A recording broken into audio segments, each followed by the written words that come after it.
So on the overhead, you'll notice I have the Kingdom of Shattered Earth, and the really cool detail is that it's spelled with two E's. That's definitely intentional and not an accident, at all. Hello people who happen to come across this video, I am Frank, and I'm just going to be going over some of the world building tools that I use to create my own world of Rayoon. If you're interested in world building, this is just what I typically do. My background, just for a quick understanding, comes in the form of a history degree from a college, and that's about it. But I can use that history degree to better understand how cultures were in the past tense, and then how we can use that for D&D. Today we're going to be going over one of my homebrew continents, or at least part of one of my homebrew continents. It's a rather large part of it, and it's something that I haven't fleshed out until recently. In fact, it's honestly because of the Eberron book and the Explorer's Guide to Wildemount. Both of those two books are really the reason that I've just wanted to get back into world building really quickly. So this is just my process for it. I like to actually do a lot of the opposite of what everyone else does. Most people like to start with a small town and then branch out until you have a big area, a big nation, continent, whatever size you want to do. I, on the other hand, actually enjoy starting big and then slowly working my way down to the minute details. So for example, in this world when I first created it, I just made all the continents, just sketched out randomly, and then I decided what sounded cool, names, stuff as that. And then I started where the first campaign would be taking place, so that way my time could be dedicated to what was going to be used, but at the same time still working on ideas that I had in my head and fleshing them out a little bit. So today we're going to be going over what I have called the Kingdom of Shattered Earth, because it sounds really cool. That's really the only reason. So if you look at the overhead, you'll notice that I have the continent pretty much already dwelled out. Honestly, when it comes to geography, that's actually the toughest part of world building for me, is just figuring out what kind of shape I actually want. So I know I want something a little bit more realistic, but at the same time you want to exaggerate the features so that it looks unique to your world. So I really like the just large cracks that kind of come up here. Basically they're rivers, but they're too large to actually be rivers. These smaller lines right here, coming off of the cracks are actually what the rivers are. So instead, these are just basically forced peninsulas from the shattering of the earth that has happened about hundreds of years ago in the realm of this campaign. So, you know, I added those parts to make it fit into the Shattered Earth, or the Kingdom of Shattered Earth theme. And then I also added these little cracks here just because it fits, you know, it just fits in. Those can be canyons, caves. I haven't really figured that out yet, but that's the point of world building. Sometimes you just make things and then you figure out what goes in their place. The first thing I want to do is I want to start with this central city. I've had an idea for the central city. Basically, it was once the capital of the Kingdom of Shattered Earth. And it's also the first city, culturally speaking, that people can remember. So this is Primus. So in Primus is various different things that we'll get into probably in a later video. Right now I'm just looking at the actual geography of it all.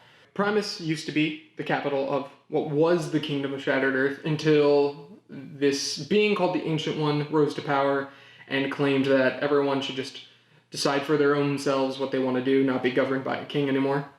And so 4 nations rose up to the occasion and are kind of in not the midst of any civil war. They've all kind of moved past that. But at the same time, there's still some strife in between all of them. However, Primus, that city, and the Ancient One in and of itself keeps them all together. So that's why symbolically it's in the middle. There's this idea that these 4 different nations all can coincide on Primus, the first city, the Ancient One, and thus it kind of grounds and centers them all. But anyway, let's get into geography-wise. I kind of just put random things. I knew I wanted mountainous areas, the cracks going in, and then, you know, get a few lakes in there just for different terrains and whatnot. I have a few forests throughout, various spots that it would make sense for there to be a forest. You'll notice that there are squares and dots. Basically, the squares are major cities, places that everyone would have heard of. Not necessarily the capital, rather just big city hubs. And then the smaller dots are mostly towns and villages that might show up. People might run into, depends on the importance. They're not as important as these big cities. So knowing that going in, I wanted to have at first 3 different nations, but then I eventually decided on 4. So I started to graph things, make various different marks here and there, and I started to notice naturally occurring borders. So what most people might not realize or remember is that we didn't go off of like actual guidelines, latitude and longitude in the ancient times. It was mostly like, oh yes, past that mountain is that tribe's territory, and over there by that river is that clan, we don't mess with them. So you have to look for natural barriers to form. So I started to make these mountainous areas, and I added a little bit more to them. And so knowing that I could have mountains going across, that could create some natural barriers. So already right here, you'll notice that there is a huge barrier difference. And thus I already know that these are 2 different areas right there. Meanwhile, this peninsula right here, because of the fact that there's some cracked earth, it kind of makes a natural barrier in and of itself. This river specifically making a natural barrier of itself. So that can actually be divided into 2 spots. Before, I didn't actually have this little ridge area. And so it used to be this was an area, this was an area, and this was an area. Going over that, it didn't feel right. I wanted them to kind of all be somewhat equal in their size. Just for whatever reason, I wanted them to be equal. So I actually added this mountainous range here to make another natural barrier, and now you can clearly see 4 unique spots. What we're going to do now is actually figure out which place is named what. So if you can't tell the theme based off of Primus, I'm going for Latin, that language, and I'm going to be basing a lot of the names around Latin words. Some of them might be close approximations of what the Latin phrase would actually be. Most of them will not be, because I only took 2 Latin classes in college and I don't feel like learning anymore. So the first name we will go over is Veractis, Icarum, Byzan, and then finally Rexilus. So now that I have the 4 nations all set up, I also have, just because I was bored, the capitals of each name. So for Icarum, we have Dextrum. For Veractis is Ostron. For Byzan is Corzenople. And then finally for Rexilus, we have Nixodon. So now that we have the basic idea of what their names are, we want to figure out if there's a spot that really makes sense on the map for them. So let's just at first just place them randomly and see if it makes sense if we want to change anything.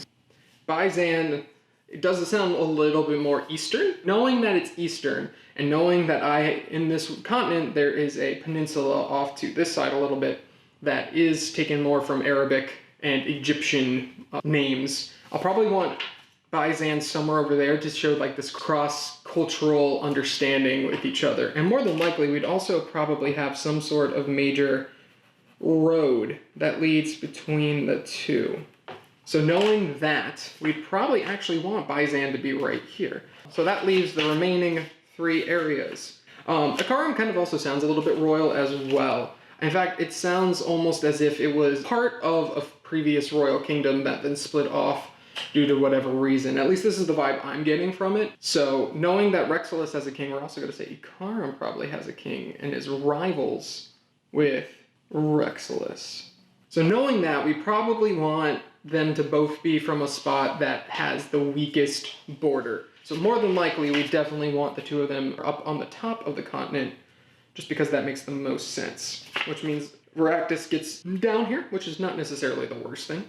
So knowing that, it also makes sense as to why the Byzan has its own path immediately to Primus, Veractis has their own path immediately to Primus, and then Rexilus and Icarum kind of have to share a path because they used to be one nation and then have split off for whatever reason that is. Now, you're probably thinking, but Frank, you didn't plan that originally. Yes, and I think part of the fun of world building is the happy accidents that happen. Basically, just know that while you're making stuff, you could change your mind, and that could actually lead to a really cool story moment. So for this, again, I only planned 3 nations, I only had 3 roads. I could make a 4th row, but I like how it's already spread out. The idea that they used to be one nation just makes it a lot more interesting already. Now, from a world building perspective, I know these 2 are more than likely at war with each other. At the very least, Icarum does not like Rexilus. So let's start figuring out where we at least want the capitals to be, and we'll start with Byzan. So with Byzan, we've already established that because of its name, it just has a little bit more of an Eastern aesthetic to it. So Constantinople, it makes sense because Constantinople eventually became Istanbul, this idea of this city that was once a very Western city slowly getting turned back into an eastern city. It kind of fits a little bit into the theme. Again, not my intention. I just wanted Constantinople, but my own version of that. Knowing that Constantinople is the capital of Byzantium, and knowing that we have really two major cities here, we have to figure out which one it would make more sense for. So, if it's getting some of its eastern influences from the peninsula doesn't really have that many islands. So, it could make sense to some extent that it might be on the island, but honestly, knowing that it is still tied and tethered, it'd probably want its capital closer to Primus than away from Primus. But at the same time, I understand that it would want to be closer to its more eastern influences. So honestly, it makes sense to just put it here. So again, you can see that that's a huge example of me backpedaling, finding a spot, and then finding a justification for it. The idea that it's halfway between Primus and its eastern influences. Now, again, the nice thing about this map is there's still some empty spaces that I could fill with various things, such as other cities and whatnot. Right now, I don't feel like doing that, and in all honesty, I prefer leaving a lot of emptiness, so that way if I want to create a small town, it kind of makes sense why the small town wouldn't be on the map, and thus gives me some breathing room in the future. Alright, now we're going to go to Veractus and Ostrin. So, if we look at Veractus, there's really only one major city that I put. Again, I could put some other cities in here, but honestly, right now, I think it's fine to have Veractus only have the one, and thus that's where Ostrin is. And ultimately, that's going to be the same for Rexolus. I really only have the one spot here for Nixodon. And finally, we have Ikarum. We have about 2 different spots for Ikarum. Now, here's the important question. So we already know, based off of our previous world building, that Ikarum is rivals with Rexolus. So knowing that, would there be some sort of animosity between the two? Would Ikarum purposely make its capital closer to the border as kind of a political tactic, saying, yeah, you could pass our border, but our capital's right there, and we're going to have our capital be well stocked. Honestly, I like the idea that there's some pride in Ikarum, the idea that they split off and they're rivals towards Rexolus, and I could even see Rexolus kind of being this figure that really doesn't care. They're like, fine, they broke off, whatever. And Ikarum trying to do their own thing, like, we're gonna actually place our capital here as a sign of political tension. And so I think that is where we'll put Dextrum. So I've already spent the insert time here amount just on a map that I've already made previously, and just filling it out with various different things. I came up with these names ahead of time, but through that, through me just sitting down and thinking about what fits and what doesn't, I was able to come up with these ideas of political tension between Rexolus and Ikarum, the idea that Byzan kind of has its Eastern influences, maybe it's Persian. In fact, I actually like that idea a lot. I'm going to write that down immediately.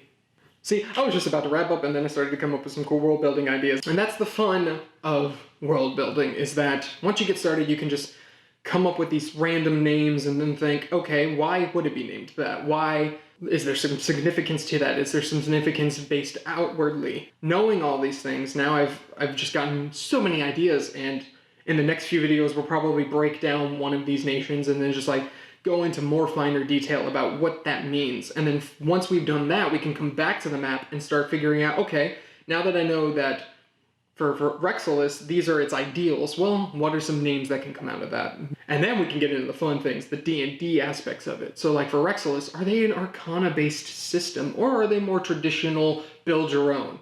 Perhaps Ikarum is Arcana-based, and that's why they broke off in the first place. Maybe Byzan has some sort of enchantment-based magic that it's getting from the Eastern Peninsula, and from that, it helps even to just world build into the peninsula as well. There's so many different things that we can start thinking about and start looking into, and it's just, this is what I really love about world building. It's just so great.